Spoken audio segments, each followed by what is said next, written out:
Thinking about nonviolent personal self-defense, Part 2.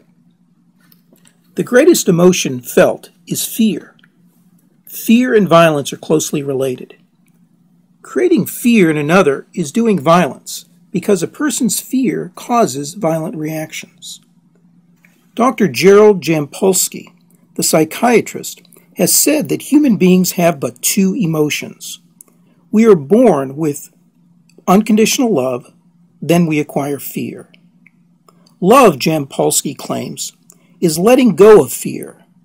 In fact, this quote is the title of one of his books. Though usually we only think of hate and love as opposites. Gandhi claimed that fear and love are contradictory terms. Love implies absolute trust. This faith is part of why true love is so exhilarating, because the excitement of finding and experiencing such a relationship tends to be unusual in our culture and enriches so much the entire fabric of our lives. Perhaps the most impractical application of love is the instruction which Christ gave to, quote, love your enemies, unquote. Imagine, even your enemies.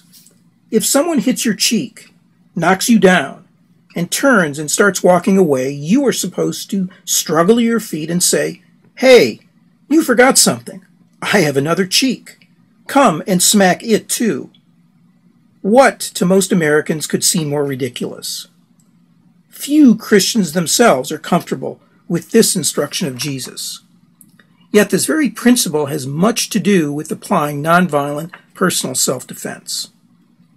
That, no doubt, is why Martin Luther King Jr., in his sermon on loving your enemy, included in the book, The Strength of Love, says this is the hardest of all topics. How then does he handle it? In order to love an enemy, Martin Luther King stresses, first, we must forgive.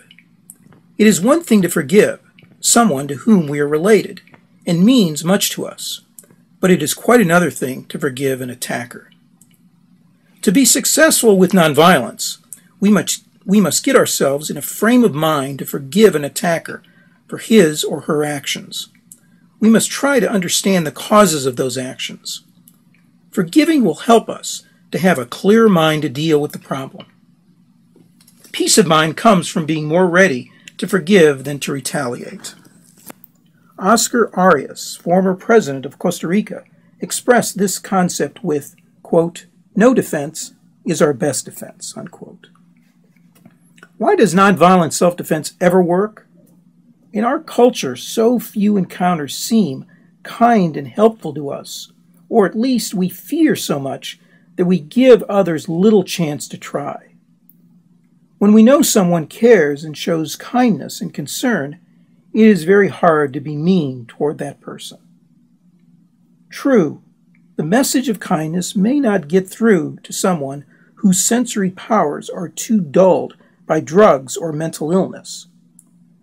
We have said nonviolence does not always work.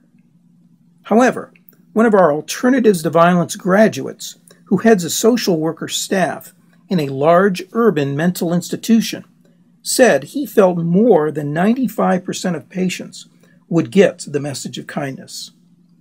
Remember, the situation may be such that nonviolence is the only choice available. Exactly 300 years ago, in 1692, William Penn explained it this way, quote, "Let us try then what love will do. For if people did once see love, then we would soon find they would not harm us," unquote. In this session of Alternatives to Violence, we will share cases that might better prepare us for applying nonviolence successfully in actual or threatened personal assault.